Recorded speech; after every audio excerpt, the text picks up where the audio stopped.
Minister would be taking steps to retire some of the debt owed contractors so that they can go back to site and complete the work. On record, we are intending to pay some 4 billion Ghana cedi towards retiring part of the 21 billion from this month.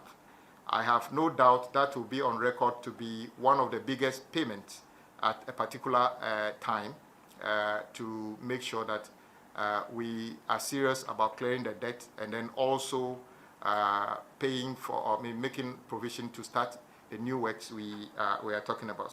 It is not appropriate for us to basically sit unconcerned for this to happen since we have very scarce resources.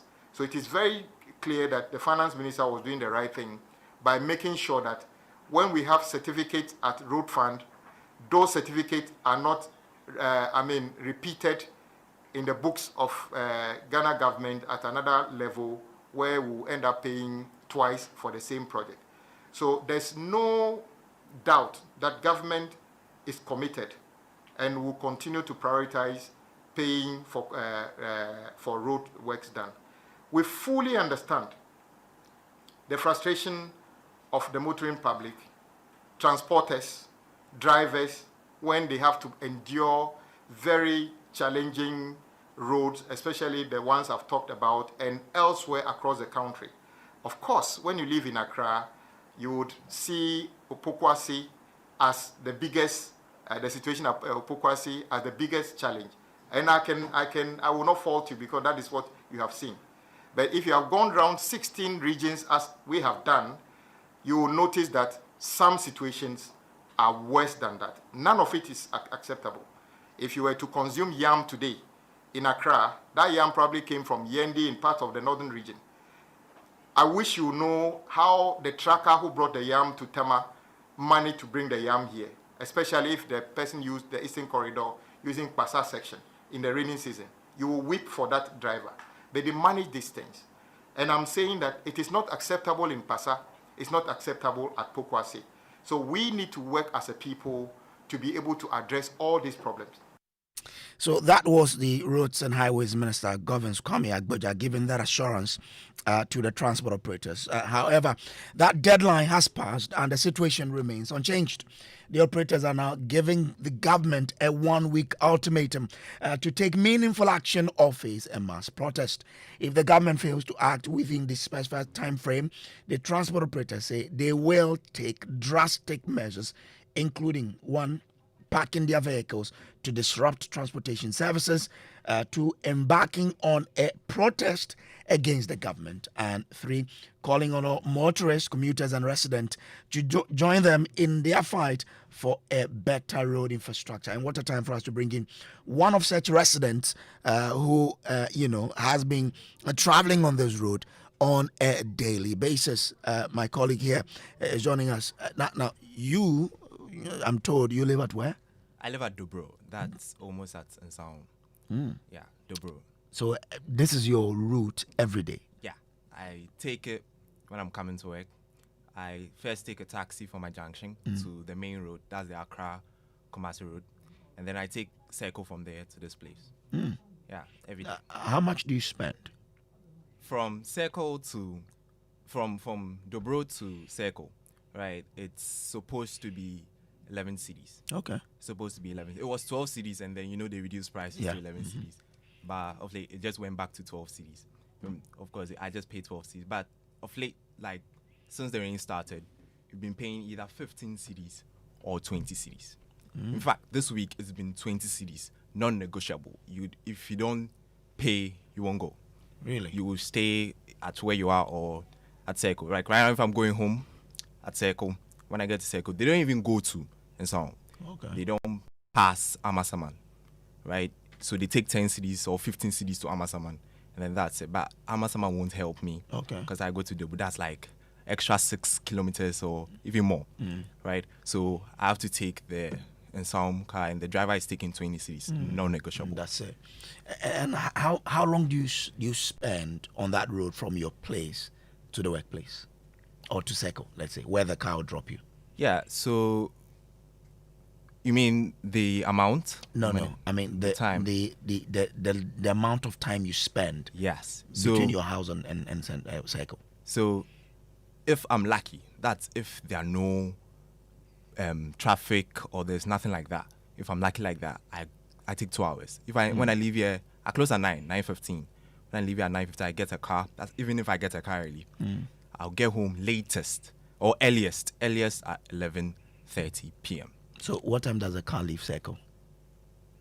It's difficult to get a car at Circle. It's difficult. But I'm just saying in terms of like if I'm lucky and I get car as soon as I get to Circle, which happened I think yesterday.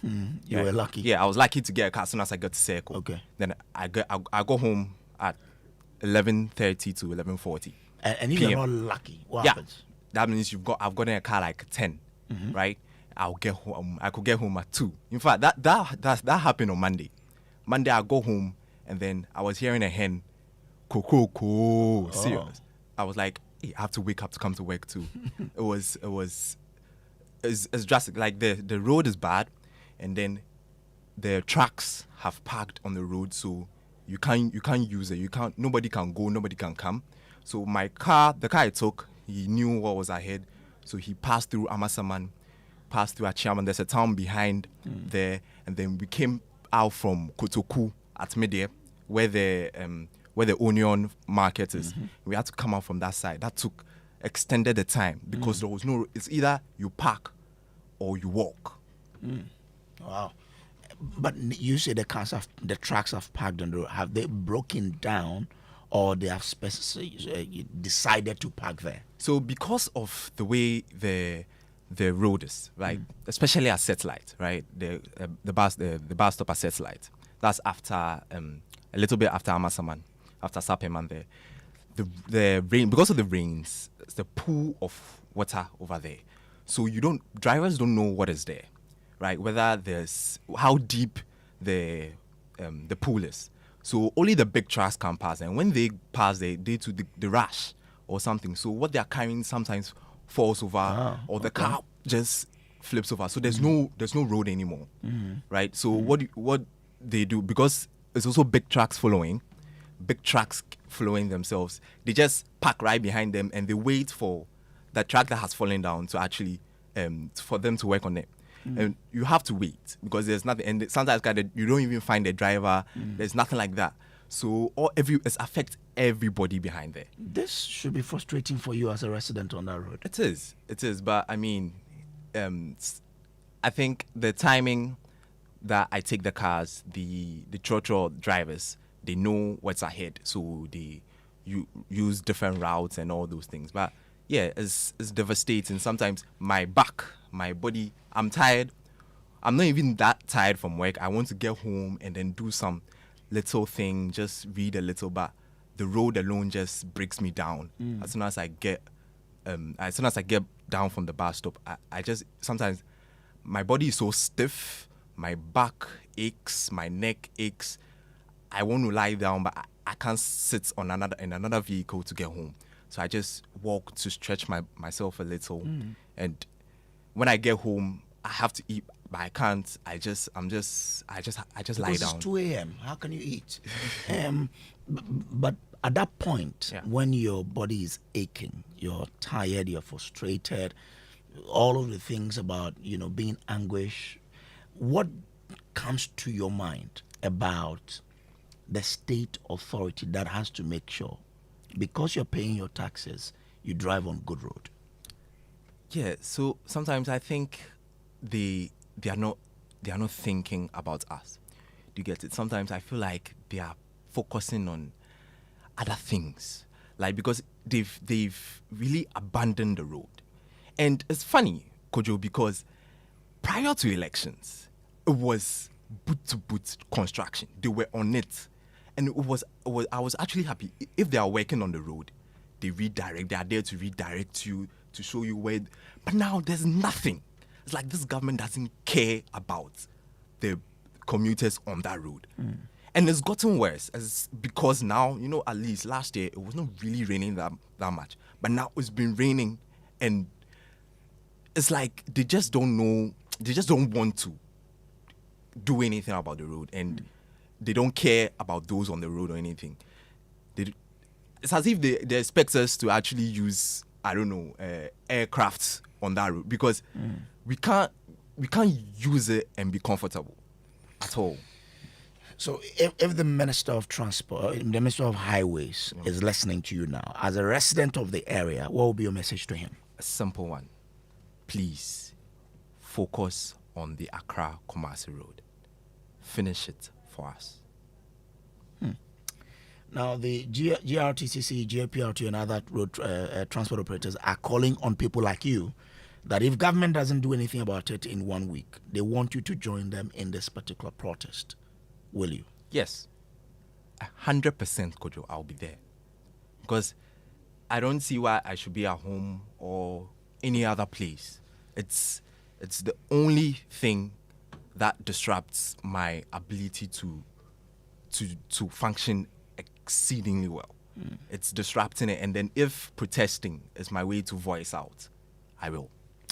I'm grateful to you for joining us here. Now, he is a resident of that particular area, and he uses that stretch every day. Today, when he closes, that's where he would have to pass to his house, and he's been telling us the frustration. But listen to the minister again, give that assurance to the transport operators that this will be fixed, and they will make sure that in 6 weeks they get a contractor back on the road.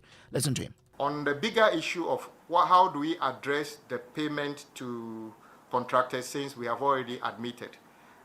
If you listen to His Excellency the President of the Republic yesterday, he indicated that towards the end of this month, the Finance Minister would be taking steps to retire some of the debt owed contractors so that they can go back to site and complete the work.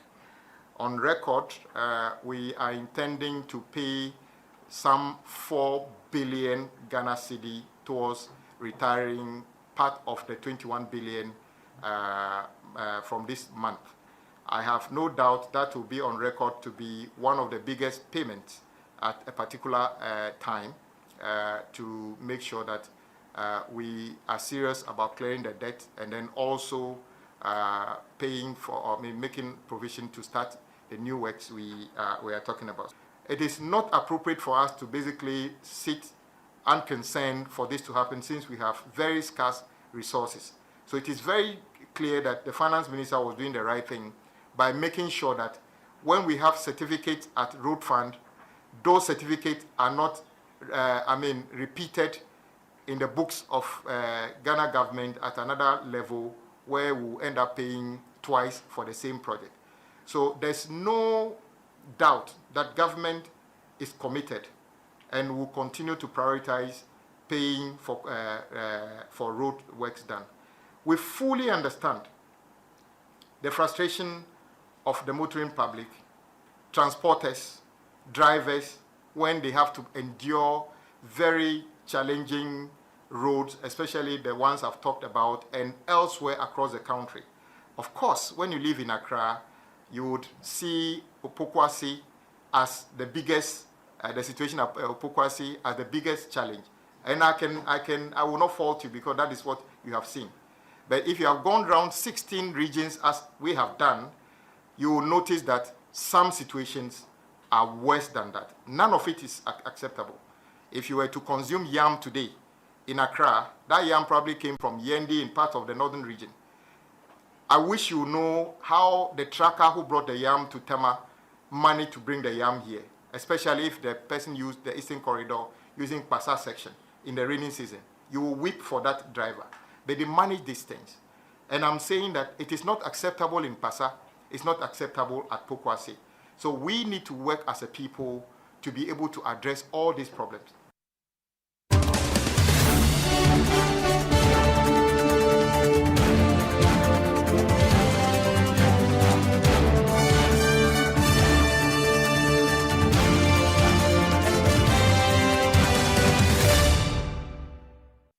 This is Top Story, brought to you by Telecel, connecting energies, and also by Shield Pension Trust, into the future with you.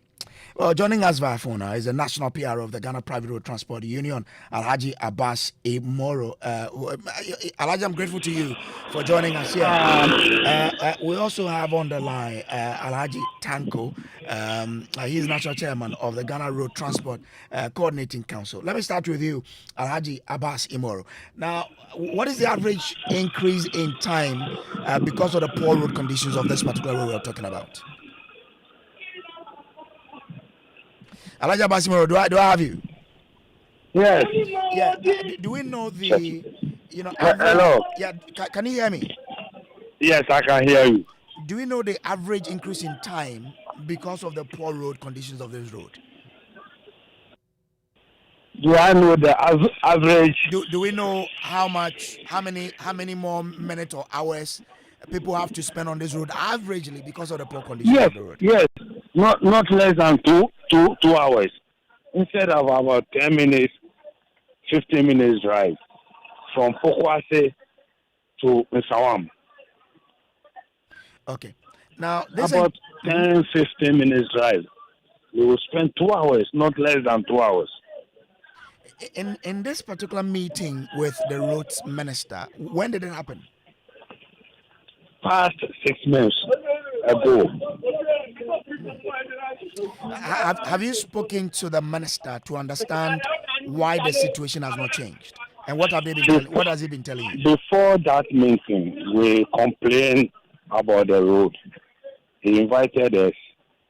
We discussed the road together, and he assured us that we should give him not less than 6 weeks. We shall see improvement on that road. True to his words, that very week we saw machines on the road. The machines were withdrawn, and that was all.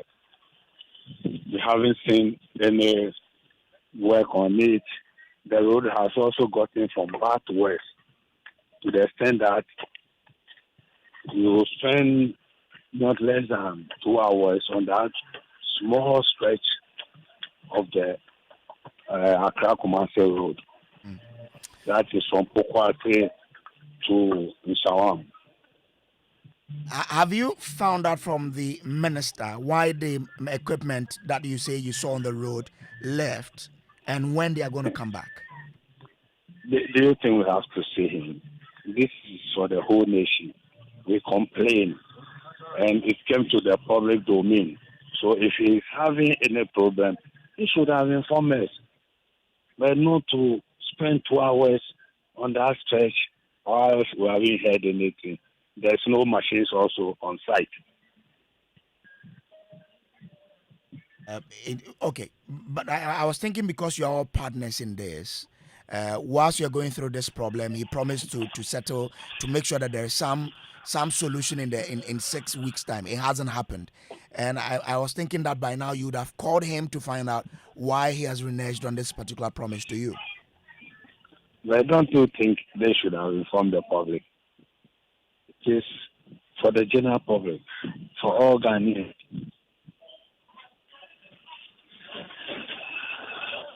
Okay, all right. Let me bring in. Okay, so in terms of the action you want to take, if in the next 1 week nothing happens, you're going to ground to a halt all of the cars that travel on this road. Up to what time will you return to the road if this action happens? It might not be fair for me to say as long as their kingdom come. But at least even if you allow us to withdraw our service for 1 day, you can imagine what will happen to all of us. Meaning, we are going to bring the whole nation to a standstill. That is not what we are looking for. We really want the work to be done. But when worse come to worse, we have no choice. Quite a disturbing situation, but stay with me. Let me bring in Alhaji Tanko, who is the national chairman of the Ghana Road Transport Coordinating Council. I'm grateful to you, Alhaji Tanko, for joining. I'm aware that you have some, because you are the ones coordinating this whole transport business. Have you also, unlike the GPRTU, called the minister to find out why the road is the way it is after 6 weeks since he made that particular promise.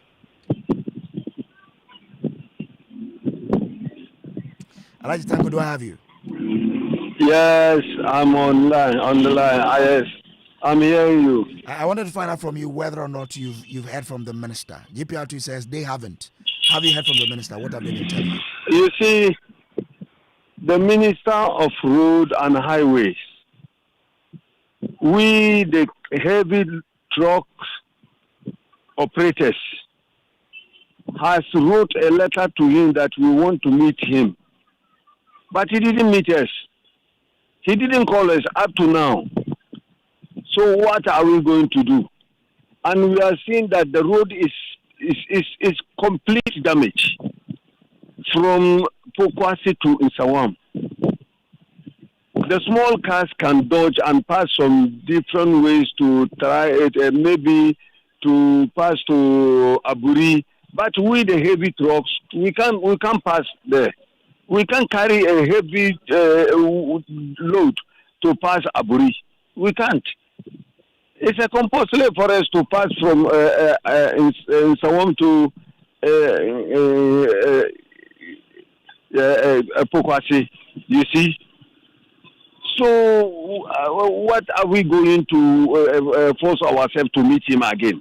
So how will you describe the impact this has had on your operations? The impact.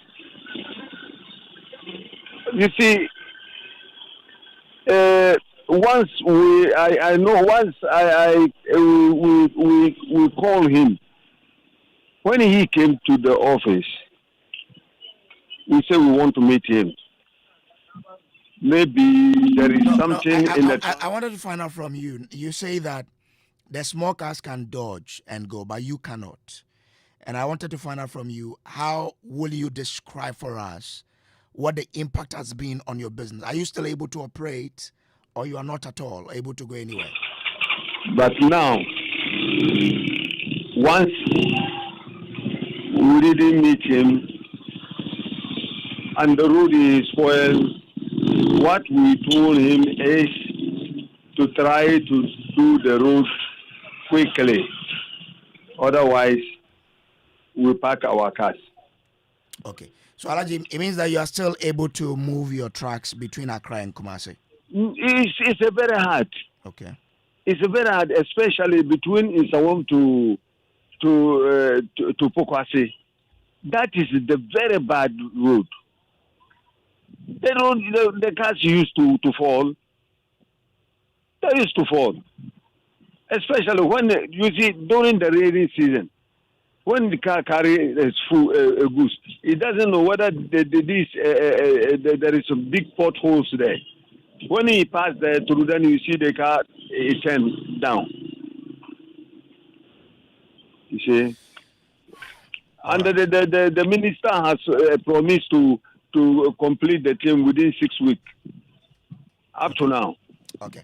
I'm grateful. Let me bring in Alaji Abbas. Alaji Abbas, have you tried to reach to the Committee on Transport in Parliament to intervene? We haven't done that. But we know our message is like fire. We know it will burn everywhere, and there will be immediate reaction. Okay, Alaji, I'm grateful to you for joining us here. This has been Top Story on Joy 99.7 FM, on Love 99.5 FM in Kumasi, on ATL 100.5 in Cape Coast. It was brought to you by Telecel Connecting Energies and also by Shield Pension Trust. Into the future with you. Up next, it's News Night. Small money day, big money day, way too much money day. Telecel Too Much Money promo drop. If for dial *500#, then join them for the Telecel Too Much Money promo inside. You will win 100 Ghana cedis cash for the daily draws, 20,000 Ghana cedis for the weekly draws, then 1.2 million Ghana cedis for the grand draw inside. That be 1.2 million Ghana cedis. You for just reload airtime, then get points with it make you win. Make you dial *500# or go the Telecel Play app top. Then book inside riders give the Telecel Too Much Money promo. Terms and conditions apply. Telecel. Connecting energies. This promo, it be NLA where they regulate them for the Caritas Lottery platform top. Couldn't sleep at night. Mosquitoes will be whining my ears, bugging me all night long. Till I got a remedy. Now I'll be spraying them away with holy insecticide spray. I go spray them away with holy insecticide spray. When I sleep, me da with holy insecticide spray. Holy mosquito coil, holy multi-purpose insecticide spray. Ghana Kron Kron. For bulk purchase, call 0302 681582. This advert is FDA approved. No. You look so relaxed and cheerful these days. What's your secret? No secret, Kofi. I just sorted out my retirement with Shield Pension Trust. You should talk to them. Retirement? There's more time before pension. Share. The earlier you start, the better. And Shield Pension Trust makes it so easy for you. They've got amazing plans to choose from. I even signed up for the Shield Cedi Crow a Day personal pension scheme, which lets you save as little as 1 Ghana Cedi a day towards your retirement. Isn't that great? 1 cedi a day. Exactly. And the best part is, I sign up automatically on the Dacia Promoting Plan, which guarantees me medical insurance when I go on retirement. Hey, you've convinced me. I need to sign up now. Kofi is making a move to secure his future and health insurance when he goes on retirement. What about you? Go to Shield Pension Trust or call us now on 050-915-0253 and we'll guide you through securing your pension tomorrow. Shield Pension Trust, into the future with you.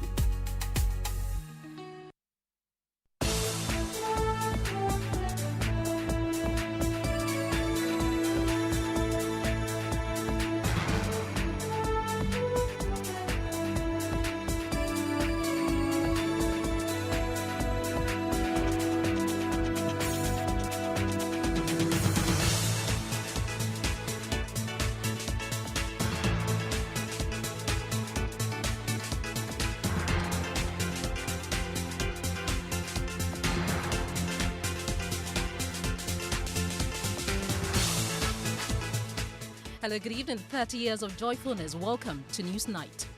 The news is live on Joy 99.7 FM in Accra, on Love 99.5 FM in Kumasi, and on over 30 affiliates across the country.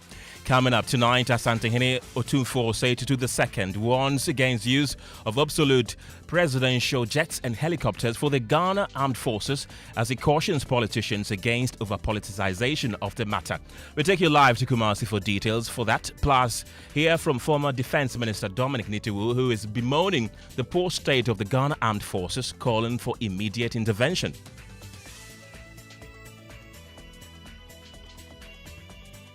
Resources to retool the entire Ghana Armed Force. The Air Force must be retooled. There's no way we can. Also, coming up tonight on News 9, you might have heard the term activate body cams during the 2024 general elections and thought it refers to physical body cams. Well, it actually is not body cam, but this. The body camera cameras thing was a code. It's not a normal cameras that you're using. Okay. It's a strategy. That needs to be activated. It's just like the blood of Jesus. It's a code in the Bible that you need to go higher before they can decode it for you.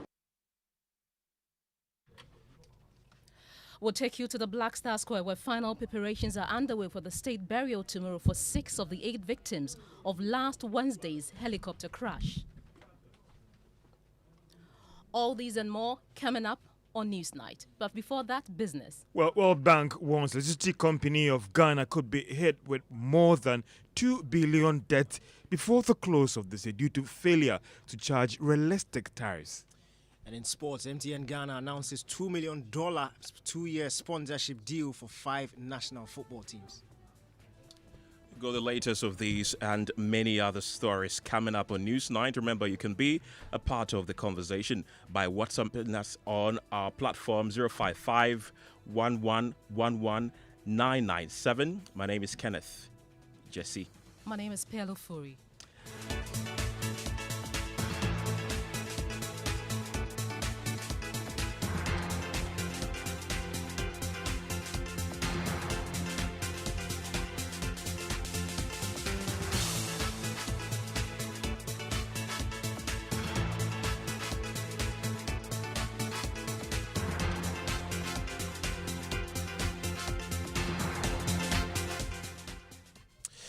Thanks for staying with us. We begin from the Ashanti region, where the Asantehene Otumfuo-Osei II has cautioned political actors against turning the procurement of presidential planes and helicopters into partisan propaganda, stressing that such accusations are matters of national security and not political convenience.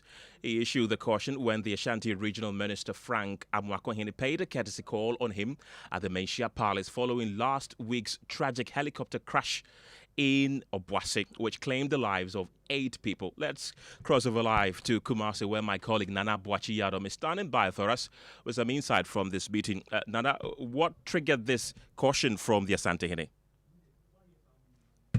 We're trying to get more details from our Ashanti regional correspondent, Nana Boachi-Yadom. We understand we have him now. Nana, what triggered this caution from the Asantehene Otumfuo-Osei II?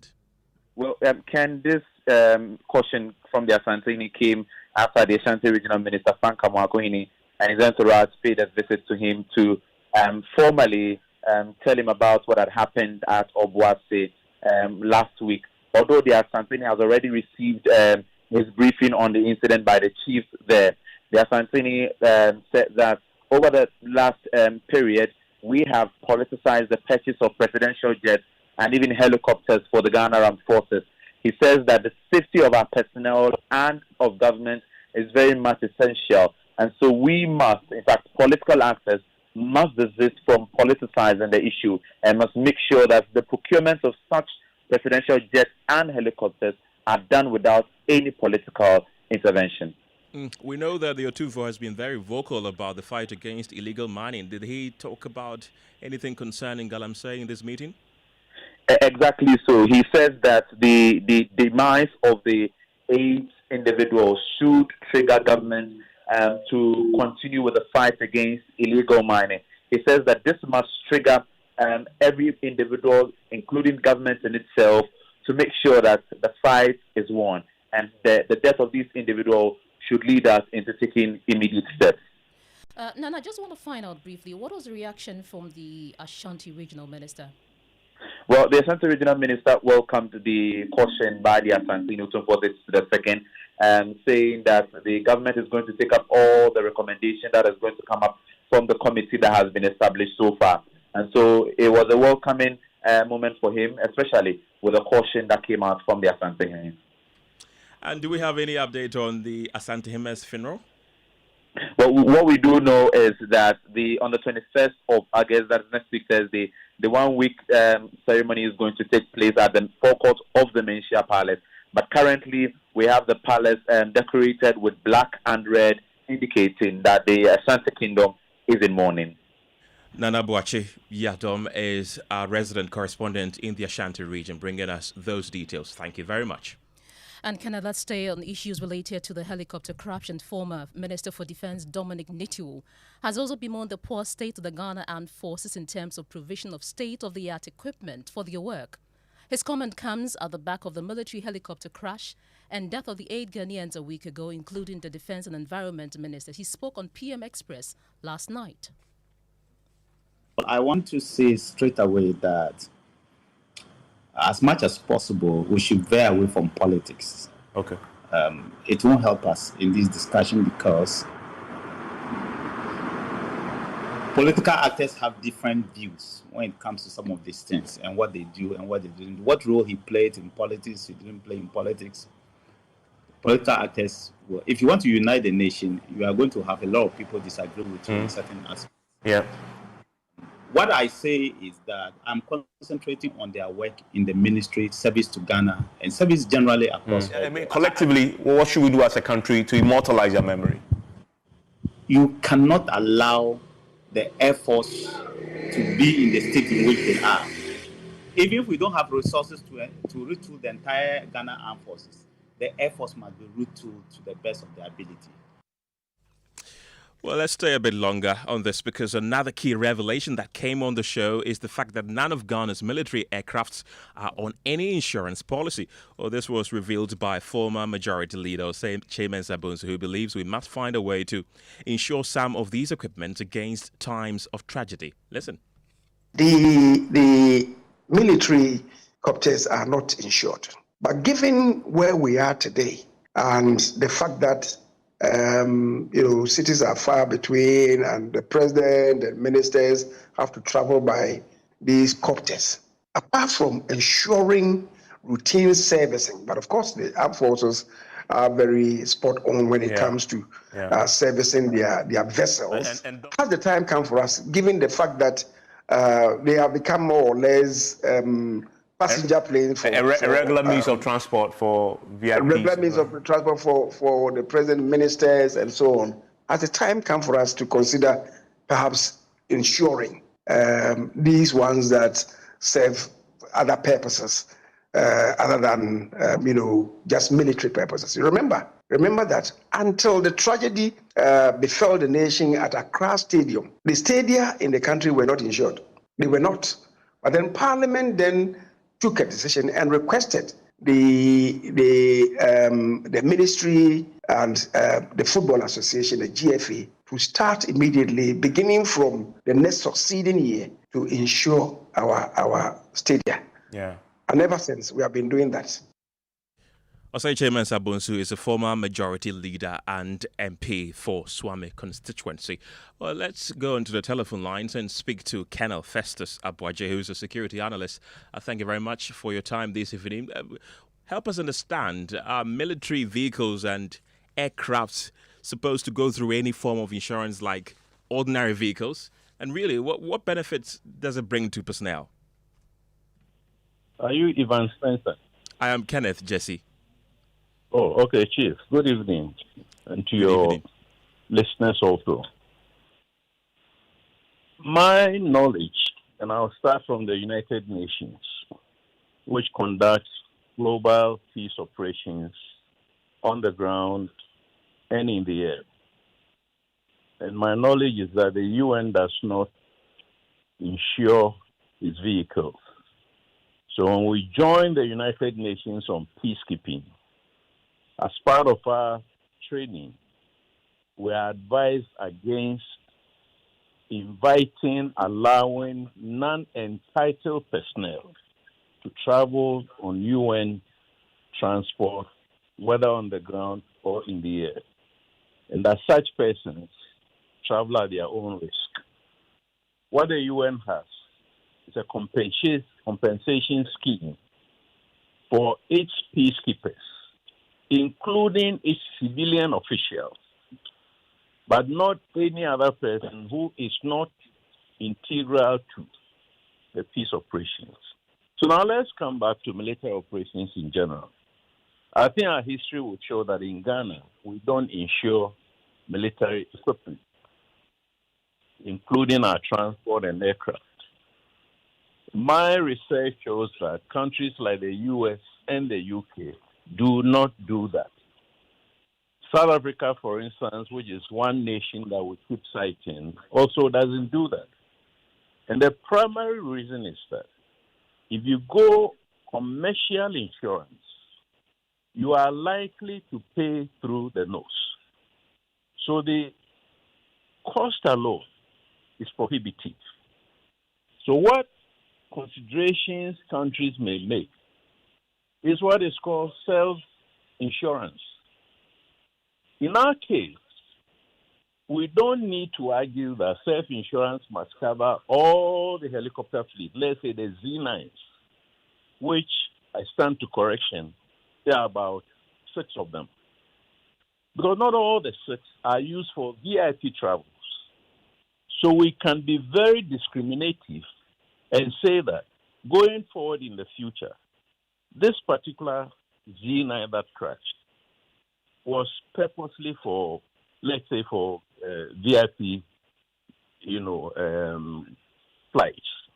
So anytime VIPs fly on that, like this particular one, given the disaster, the armed forces or the Ghana Air Force would claim insurance. So any of our fleet, whether transport or whether air or whatever, that we carry civilians on board, particularly VIPs, we may begin to consider the conversation around insurance.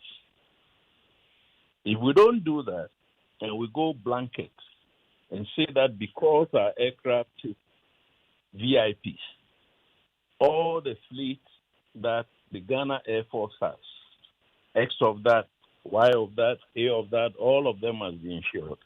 I don't think that would be a very good policy direction. So we need to be selective. And the conversation must be between the political authorities and the professional, that is the Ghana Air Force, for instance. And it must be non-partisan. Because if one government, incumbent government, takes a decision to go insurance, and the opposition at the time of that decision, policy decision, is not in favor, it's likely the policy will be reversed. And then we'll be going around in this kind of merry-go-round. So it must be a national conversation. Yes. Kenneth, you are a security analyst. What type of insurance would you suggest to authorities? Well, you can have a house. Let me take my own example in South Africa. So, the house that I was living in, first of all, South African policy says that all houses must be insured. That's the minimum. So you insure the house. That is the structure. But a house or a building has other assets in there. You may park your car. You may have fridges. You may have air conditioners. You may have geysers. And they are geysers or water heaters. And not the small ones that we use in Ghana. These are huge containers. The equipment in the house may cost a lot. So it's optional to you to then decide that you are going to insure the important, properties that you have in the house. And then, of course, the house is meant to be occupied. Okay. Against different hazards. It could be floods, it could be fire, it could be human beings. The human beings could be one person. It could be a family, husband, wife, children. So when you talk insurance, you must have a basic level, a threshold, where you say all houses must be insured, all cars must be insured, all this must be insured. Kenneth, I'm sure you heard the former Defense Minister Dominic Nitu also bemoan the poor state of military equipment. Is the situation that bad that we should be worried? I didn't get a question because I was still talking. That the former Defense Minister Dominic Nitu has bemoaned the poor state of military equipment. Is the situation that bad that we should be really concerned? Well, I cannot put a value on the degree of deterioration or whatever. But like we have always been told, there are external factors. And over the last 2 days or so, I've used the example of the Ukraine-Russian war. First of all, because Russia is using its own Mi-17s, its priority is towards its own Air Force. On top of that, U.S. has imposed sanctions to the extent that it says even if you are not Russia and you do business with Russia, you suffer consequences. So the Mi-17 fleet that we have, for instance, is one of the unintended consequences of this war. There are more than one of the Mi-17 sitting on the ground that we cannot find parts for, not because the government has not made, and when I say government, I mean in a generic sense. Okay. That the government has not made budgetary funds available, but because you cannot find the parts. So there could be so many circumstances. Of course, the priorities of governments could be one. That they would decide that, look, let me give one example, because I don't want to be controversial. We are in this crisis, and like you are mentioning, the maintenance of Ghana Armed Forces, this and that and that. Our priority at this time is to set up an office to review prophecies. Now, that setting up costs money. But is that the way that we should be going, for instance? I mean, if the U.S., you get up in the U.S. or UK and you you prophesy that, President Trump is going to die, the first response will be to deploy FBI, CIA assets to see whether physically they could do something to prevent it. It is not to go to a spiritual leader.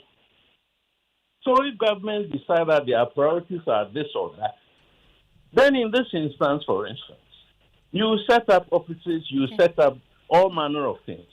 But the real business of equipping the Ghana Armed Forces may not be the priority. I'm just using a generic argument. Kenneth Sabwachi, appel here. Of course, today, the Ashanti Regional Minister, Frank Amwaku, paid a courtesy call on the Asante Otumfuo-Assetu, and at that meeting, one of the things that came up was that the Asante cautioned political actors against turning the procurement of presidential planes and helicopters into partisan propaganda. And I'm just wondering what your thoughts are on that. Well, I think the Asante may very well be right. For instance, if we stand from the history of the sixth plane, the Fokker 9 or Fokker whatever that, I think President Ajekun Kufuor decided to order a bigger one and a smaller one.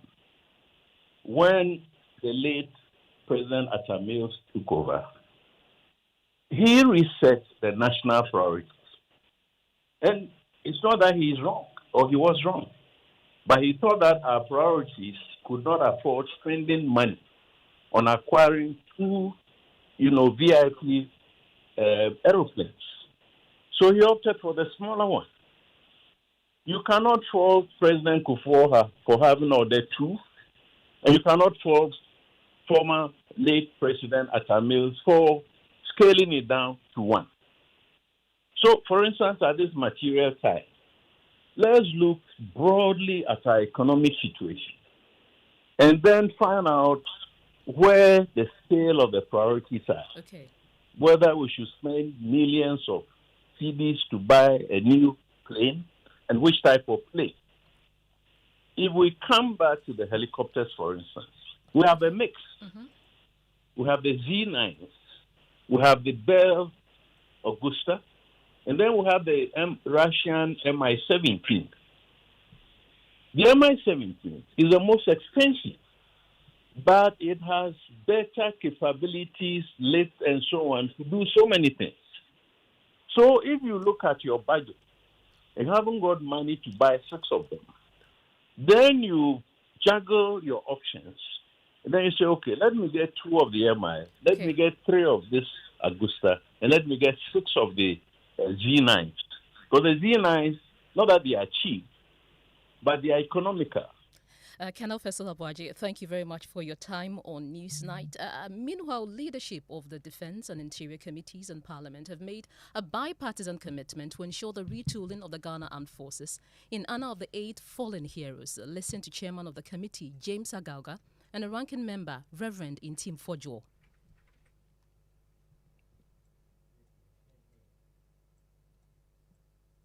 The best way we can remember Umani is to ensure that that vision is not shattered. Yeah. Whoever chosen to replace Dr. Umani Puama must continue with that vision so that our armed forces is able to fly. Our army has all the logistics they require as well as the Navy. Mr. Ntimfojo, does he have your support in this, in ensuring this retooling in ultimate memory of Omani Boama?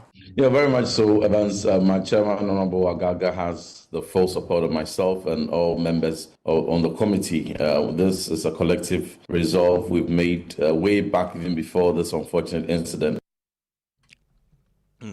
And tonight, a united call is rising across Ghana to wage an unrelenting war on illegal mining, a call to honor the memory of the 2 cabinet ministers and 6 others who perished in last week's helicopter crash on their way to Obuasi to launch a community mining initiative. While leading the charge is Cardinal Peter Appiah Texan, Chancellor of the Pontifical Academy of Science and Social Sciences, who says the country can no longer remain a passive observer, but in what he describes as a battle for the nation's very soul. Cardinal Texan warns that the country is racing towards an environmental catastrophe that could curse generations yet unborn if decisive action is not taken now. See, creation lashes back every now and then. Elsewhere, Miami is losing coastline because of rising sea level. So it's so clear around us that our disregard for concern for nature and creation is leading to a whole lot of disasters which affect and impact our life. So one might simply say that we cannot abusively treat the environment without thinking about abusively treating our own lives, And this is not to talk about people of faith or religious people. Religious people praying with the Bible read in Psalm 19 how creation reveals God. The heavens proclaim the glory of God, and we human beings do not proclaim the glory of God. We abusively deal with what God has created and protected. Underlies your own life of worship. There's no way we can treat creation or nature anyhowly and expect that our own lives on earth would also be successful or profitable. Well, Deputy Director in charge of IT for the NDC and Acting Chief Executive Officer of GIFIC, Rashid Computer, has added, Tanko Rashid Computer, has added his voice to the growing calls for a tougher fight against illegal mining, urging that the battle be intensified to honor the victims of the Z9 helicopter crash. Yeah, it's one aspect that Dr. Omani-Boamah was very much passionate. In fact, every time we met and we were talking about party issues, he was interested in this Galamsey business. Remember, there was one community formed in the forest, one of the... Yes. Which I recall. Yes, he went and made sure that they demolished that community. It was creating havoc in our river bodies and all that. That was one of the first things he did. A lot of people were not monitoring that because Omani... So he was behind the raid that led to the discovery of the place, but also the arrest of the people in the forest. It was Omani. The man was a master planner. The thing is that Omani was not interested in cameras. That was the type of person he was. Now we are joined on the phone lines by Professor Nana Ama Brown Kluche, Chief Executive Officer for the Environmental Protection Agency. Thank you for your time on Newsnight. Prof, there is a renewed call for the government and, of course, relevant authorities to change our current approach to illegal mining in a way that sort of honors our fallen heroes. Just wanted to find out what your initial reaction to that is. Yeah, I have particularly avoided the media since this incident because I was completely broken. This is one of the strategies we have planned, and just on the day of the launch, we had an unfortunate incident like that. So my reaction to issues of illegal mining has been a multifaceted approach, one of which is the cooperative mining to actually coordinate these small-scale miners to mine responsibly and legally. The other approach is to go radical on the stubborn ones. So whilst we are on this, so first you do the more diplomatic one to get the people, do the community engagement, which is the one we started doing. And the day we launched, we had this incident. So I think that we can be more radical. I was having an informal conversation and said this should make us more angry towards the fight because the longer we wait, the more life we lose. Professor Kluche, Kenneth here. If you say more radical, what do you mean by that? Shoot to kill policy?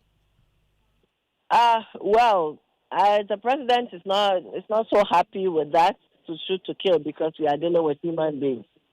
But where somebody will act and kill many more lives through pollution of water bodies, for instance, then you want to change your approach.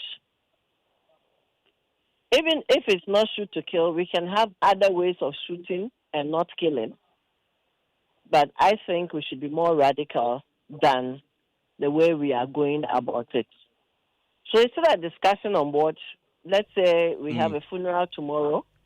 Probably after the funeral, we'll sit back and then re-strategize on this. Professor Kluche, if I understand you clearly, you are not in support of shoot to kill, but you are perhaps in support of shoot, don't kill.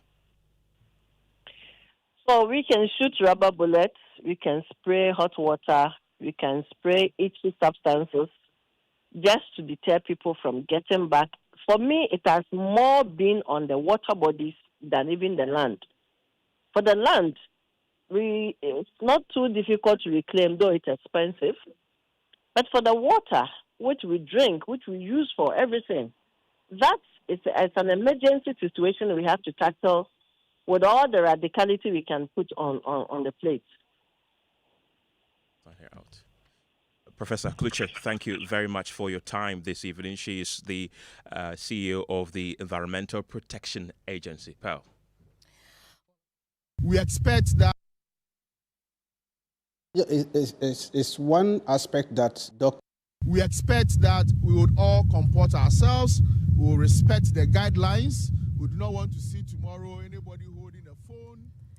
And that's how orderly government wants the funeral service for 6 of the 8 gallant men who died last week to be at the Black Star Square. Briefing the media earlier today, Deputy Chief of Staff in charge of operations, Stan Dobe, mentioned the military-led ceremony will strictly observe all protocols and accord full honors to the deceased. He added adequate security arrangements have been made to maintain order. We expect that we would all comport ourselves, we will respect the guidelines. We do not want to see tomorrow anybody holding a phone or a monopod and struggling to chase people, chase mourners as they are coming in to come and sit down. We expect a very high level of decorum and solemnity tomorrow morning. And if you are given an accreditation to be in the inner perimeter, do well to come in early, check your audio, ensure that you have the required audio feed that you need, and then also check on the TV feed and be sure that you are okay before the service starts at about 7:30. Well, our presidential affairs correspondent Maxwell Agbagba is joining us on the telephone lines for preparations which are currently underway at the Black Star Square. Maxwell, how advanced are preparations for tomorrow's state burial? Picture for us. Well, Ken, we can see that all is set. The set and ground design for the event at the Black Star Square closely resembles that of the presidential inauguration in January, with special designations for all expected guests and mourners. I spoke to the production designer, Tony Prince Committee, who is one of the best we have in the country, and he confirmed that lineary speakers have been installed at strategic points to ensure quality sound. Giant screens will project the entire ceremony for clear viewing for those who do not have the opportunity to sit close. Now, the only colors, I see red and black from chairs to canopies. Access to the inner perimeter will be restricted to camera technicians and the burial party and other accredited persons. If you don't have the accreditation, you're not going to have access to the inner perimeter. Well, the Ghana Police Service has also been highlighting how they will manage congestion on the day. Tell us more. Yes, the police has announced a number of road closure and road diversion. They have also announced some areas will be using as car park, including the Crossport Stadium, the Osu Cemetery, the forecourt of the State House and the National Conference Center, the Marine Drive Football Park, and then the Sutherland Children's Park as well. Now, earlier, we were told that there will be towing or recovery of vehicles as well. No vehicle will be allowed to park at unauthorized places. And today at the briefing, we were told that traffic police officers will be at hand to direct and assist motorists. And then there will be towing or recovery trucks to tow off any abandoned or wrongly parked vehicles in and around the event grounds. We can hear from Chief Superintendent Alex Obing. We have one of the biggest car park reserve prepared. Police officers going to be deployed at the great car park are left. outside this Black Star Square. Again, we have enough parking space for dignitaries that are designated as VIP and VVIPs, among others, behind this arch. We have enough space to also accommodate. We have car parks around the stadium. We have some at Access Car Park, also some at the frontage of the State House. That's the police MTTD chief, Superintendent Alex Kweku Obin. Now let's talk roads now. And commercial transport operators in Ghana are up in arms over the deplorable state of the Pokuase-Nsawam road, which has become a nightmare for motorists, commuters and residents. The Ghana Private Road Transport Union, the Ghana Road Transport Coordinating Council and other transport groups are demanding immediate action from the Ministry of Roads and Highways to fix the road. Now the Pokuase-Nsawam road, a critical corridor connecting Accra to eastern, Ashanti and northern regions, has deteriorated so badly that it's nearly impassable. Now, the poor condition of the road is causing frequent vehicle breakdowns, high maintenance costs, and shortened vehicle lifespans. And of course, earlier on Top Story, we spoke to the Ghana Road Transport Coordinating Council and also a representative of the Ghana Private Road Transport Union, who've given government 1 week to fix the road. My colleague Michael Ashali was there earlier and joins me in the studio. Michael, paint a picture for us. What did you find? Well, Pearl, so if you leave Pokuase, and just before you get to Amasaman, that is where the troubles start. Depending on the kind of vehicle you are using, it will also determine the kind of trouble that you have to deal with. Well, if you're using a Toyota Vitz and anything looking like it, well, you possibly are better off walking all the way even to wherever, in Nsawam or wherever you're going to.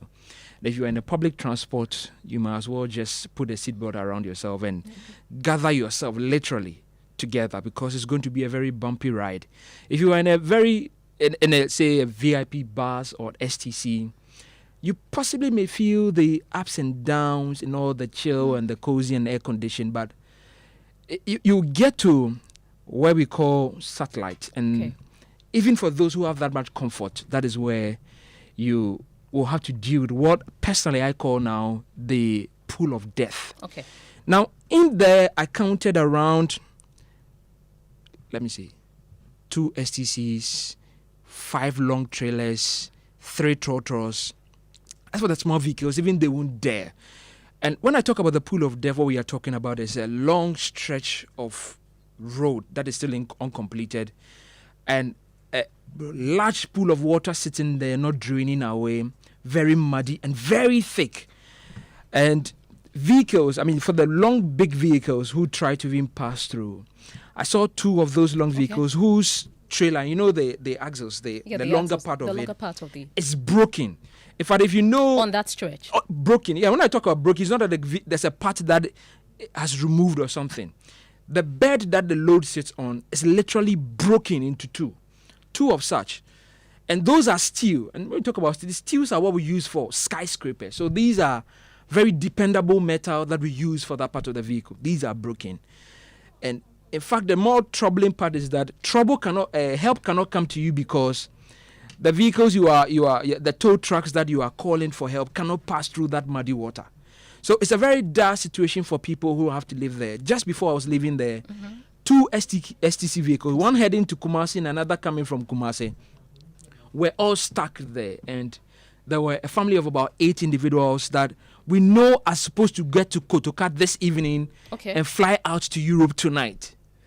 But at satellite, they are stuck with no vehicles wanting to endure that traffic back to Accra again to help them. So it's a dire situation, and the prayer for passengers, commuters, and everybody alike on that stretch is for government, even if they can, to drag the contractor by the collar to the place to do some works, at least in the immediate term, because they need that relief right now. Okay, thank you very much, Michael Ashel. I hope that government is listening and will fix the roads as soon as possible to alleviate the plight of residents on that stretch.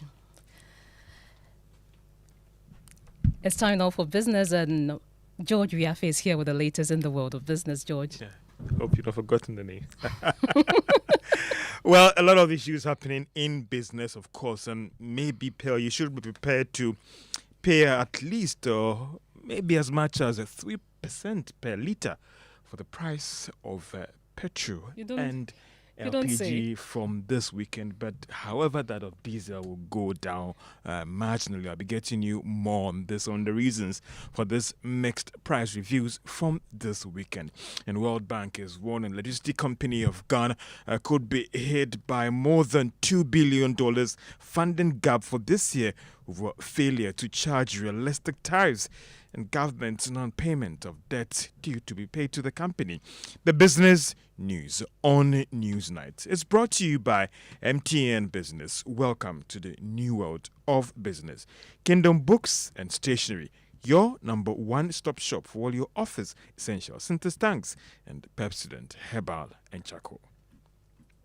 It's your day off and you end up looking after the baby while your wife goes off to work. You realize you have no idea how to change a diaper, so you video call your wife. Hello, darling. Yeah, hello. Kojo, is everything all right? Everything is not all right. I'm not seeing Topo. How do I change a baby's diaper, please? Kojo. Okay, first, put the diaper. The video call freezes. While you wait for the internet to catch up, the baby sprouts a fountain and wets the diaper. As you are getting a new one, your wife comes back online. Kojo, no.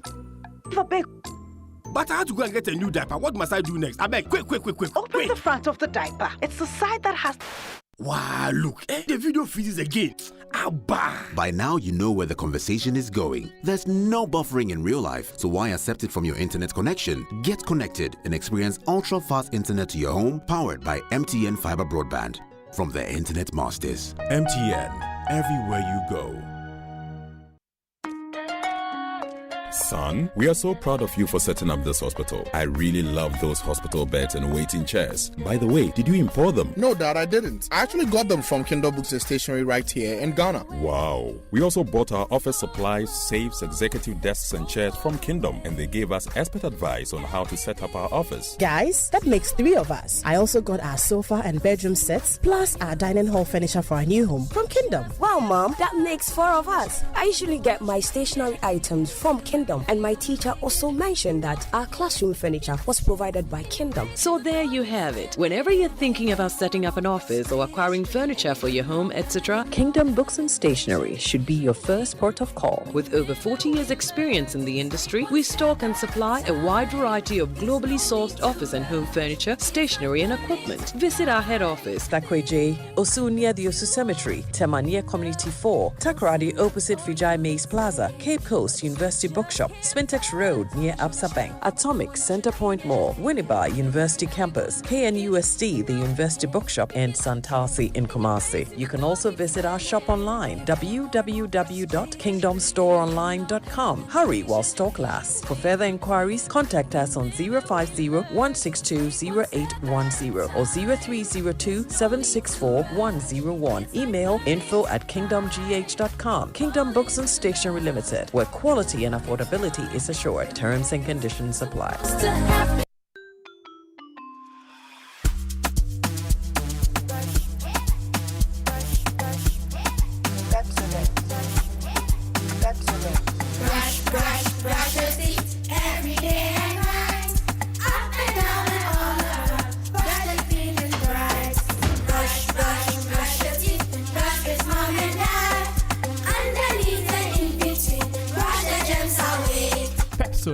Cavity protection. This advert is FDA approved. Ama, big news! Star Oil is now the largest oil marketing company in Ghana. Wow, that's huge! Yes, so the largest distributor of petroleum products in Ghana. Ever since I switched to Star Oil, my car runs smoother. The fuel lasts longer, no strange engine sound, just clean, powerful performance. Oh, same here. I used to refill every 3 days until I switched to Star Oil. Now, my fuel lasts way longer. I don't know what magic is inside, but my car loves it. Exactly. It's not magical. From Accra to Kumasi to Tamale, Star Oil day everywhere with 240 filling stations and counting. That's why more Ghanaians are choosing Star Oil. Hey, my tank is almost empty. I am heading to Star Oil right now before the queue starts. I'm right behind you, Amma. We set out with a mission to serve better and lead boldly. We're proud to say we are Ghana's #1 oil marketing company. To our loyal savers across the country, thank you for believing in us. Star Oil, quality and affordable fuels for all. Hey, dear Miriam, sir. And you stay soft concentrate fabric softener. I was such it move. Just send it this way, you have it now. New units now. No, be a baby, some demoni in us. Dear new, I'm saying. Fair quiet, yes, in Beer Association Ontario. Use Stay Soft and new units now. Nani boss to duff from cry. A fabric softener. A year near says, choose to Stay Soft. No, who's so say, no. FDIT, a dreading crowd to Yatu.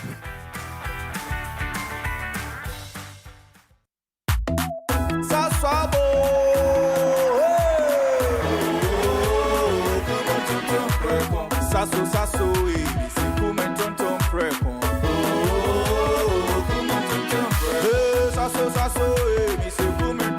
preko. Sasso, tonton preko. Edwana twami ne buseshe. Ye hakesia ne malaria. Minya me kone me sasso spray. Every mosquito study run away. Tonton preko. Sasso, mi se kumen tonton preko. Kumen tonton preko. Sasso, kum tonton preko. Nani shamne die e demonstronko. This advert is FDA approved. You're welcome back to Business on Newsnight. Now, prices of some petroleum products are expected to be increased from this weekend. Now, this was captured in an industry data that guides the pricing of the various products by the oil marketing companies from the middle of this month. There is more in this report. Based on the data, the price of petrol should go up by almost 3% per litre from this weekend. The move could result in a litre of petrol being sold at around 13 cedis 27 pesos per litre. LPG will also go up by as much as 2.34% per kilogram. The development could result in a kilogram of liquefied petroleum gas selling at 14 cedis. However, that of diesel will go down by just under a cent. We understand that the increase has been influenced by the cedi's slight depreciation against the dollar and the marginal hike in prices of crude on the international market. Industry persons have also maintained that prices could have been stable if it had not been the recent 1 cedi levy on prices of petroleum products. And that is a Business Desk report. Now, the World Bank is warning that the financial situation of the electricity company of Ghana could get bad by the end of this year. The bank in its new report is actually projecting that the funding gap could hit $2.2 billion by December this year.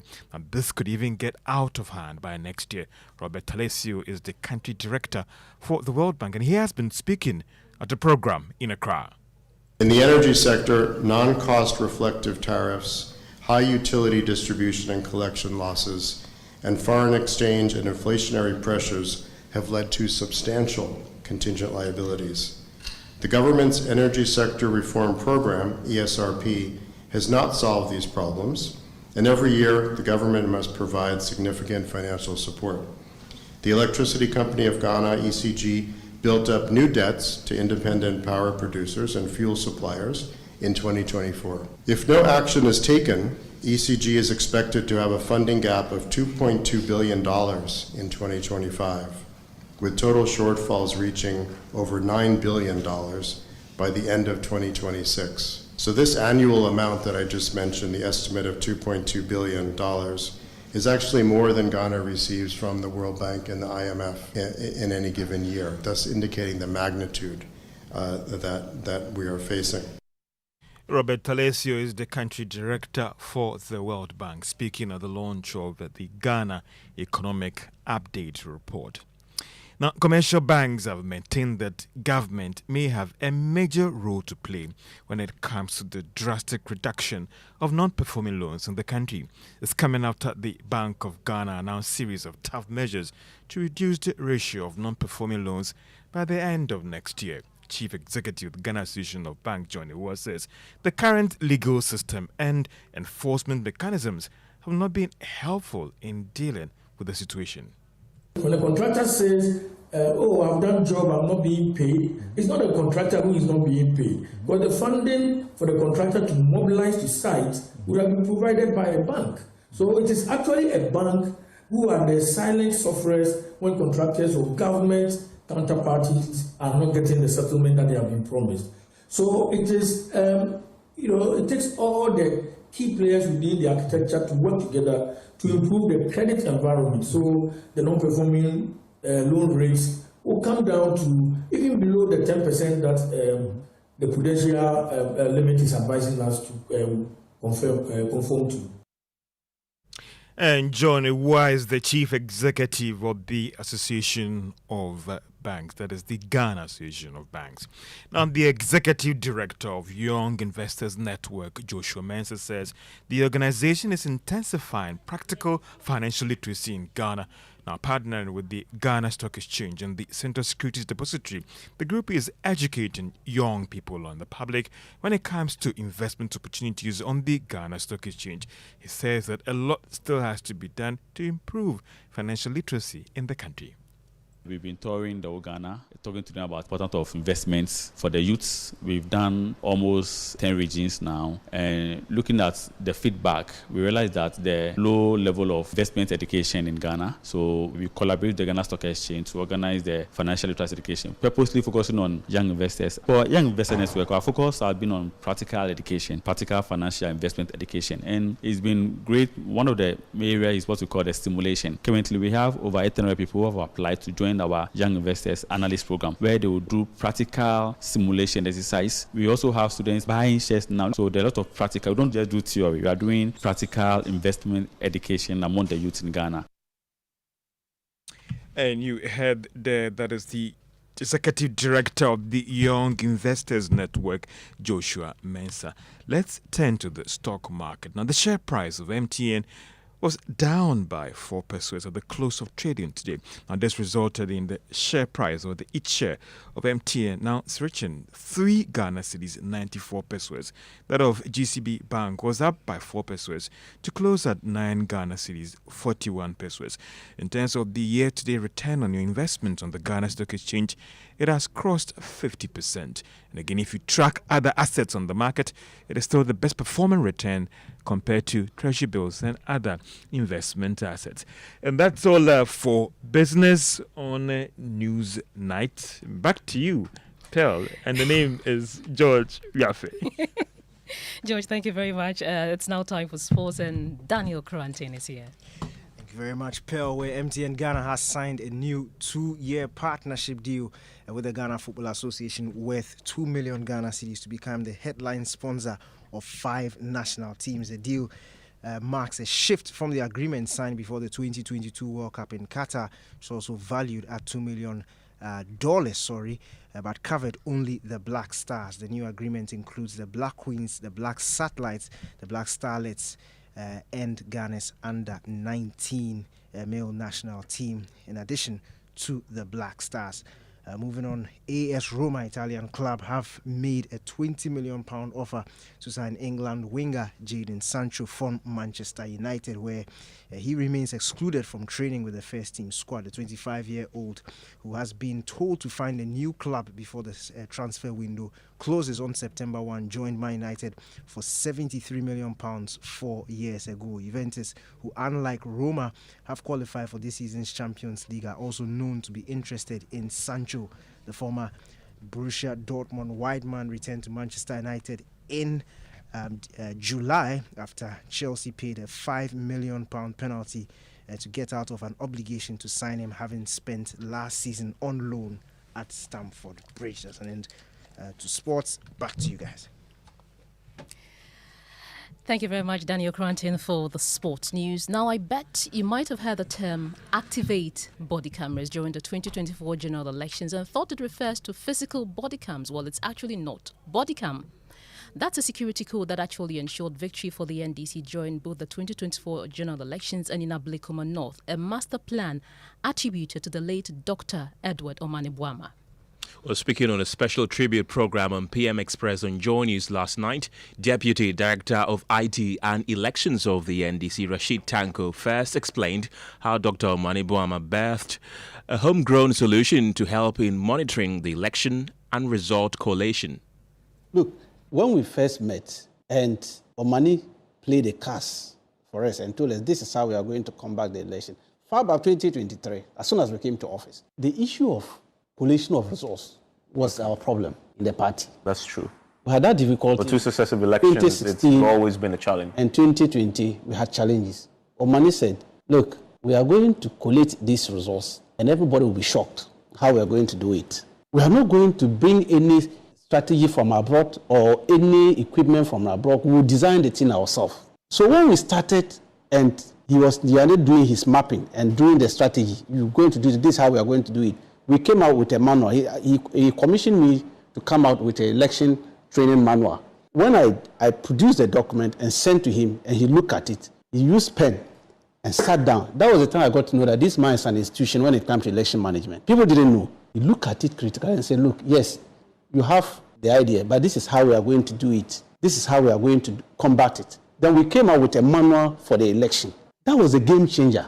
Look, these election results that we collated, it was the brainwork of Dr. Mani Boama. He sat down with our team and then we designed some simple strategy, simple thing. Rashid Tanko is the Deputy Director of IT and Elections for the NDC. And here's how the term activate body cameras secured victory for the party. The body cameras thing was a code. So you only need to be a member of us for us to give you the tools to decode the meaning of that body camera. It's not the normal cameras that you're using. Okay. It's a strategy. I see. Yes, it's just a code that he designed and said, look, midday, when the going is becoming tough, this is the strategy we are going to deploy and confuse the NPP and all that. So as soon as we realized that in the afternoon things were going the way we didn't want it, we activated that code. So when the announcement came that... Yes, activate body cameras. All our men in the field, because we had deployed men from different areas to different places at strategic location, and it was his instrumentality. So you see us pick somebody, a professor or a lecturer somewhere, train them properly, and deploy them to locations outside their jurisdiction, and give them the code that at this point, as soon as you hear the activate the body camera, change the strategy. This is how you should do it. So this is fascinating. So this activate the body camera is not the actual activation of a physical camera on your body. No, as we know it, as worn by the police. It's a code. Okay. And what? So when you activate, what do you do in reality? Well, let's keep that one for another election, because on the very day, Wednesday morning, when we met and we're talking about Kotia, we wanted to use that one again. You wanted to activate the camera? The cameras again. We did it at Ablekuma North, and it worked perfectly for us. Because that thing he designed, that strategy, I'm telling you, MPP, it will take them longer time to understand this. So activate the body camera is a strategy. It's a strategy. That needs to be activated. It's just like the blood of Jesus. You know, it's a code. The religious leaders will tell you what it means. If you are not at the high level, you understand. You think it's a normal blood. It's not. It's a code in the Bible that you need to go higher before they can decode it for you. So they activate the body camera. It's a code. You only need to be a member. What is the code? So if I tell you to activate your body camera, what will you do? I will activate it, and you see a different computer altogether in the field. The way we will do it. And he will sit one place and just tell us, activate it now. Don't activate it at this time. Do it at this point. So how do you send a message? WhatsApp or call? Evan, you wait and see. We will activate it at Akotia, and we will get the results. So that is Dr. Mani Boama's. Yes, that was the something. Yes, that he brought. So, Kenneth, what will you be activating? Oh, I will be activating money. Operation Activate Money. That's what I want. Well, let's go to the opposition MPP, because the party's flag bearer hopeful Dr. Yao Osei-Duchum has expressed confidence that his party will choose him as its presidential candidate for the 2028 general elections. Addressing the media after receiving the party's nomination forms picked on his behalf by his supporters earlier today, the former education minister emphasized that the party's victory in 2028 would mark the beginning of a transformative journey. A journey that began many years ago has now gone to a place where we are on track. We are on track. And by the grace of God, my party, I believe, would vote for me and make me the flag bearer of the new patriotic party.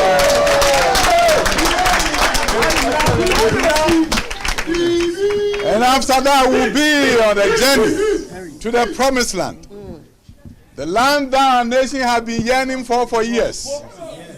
That our nation will become a prosperous one. Our nation will wage war against poverty and win.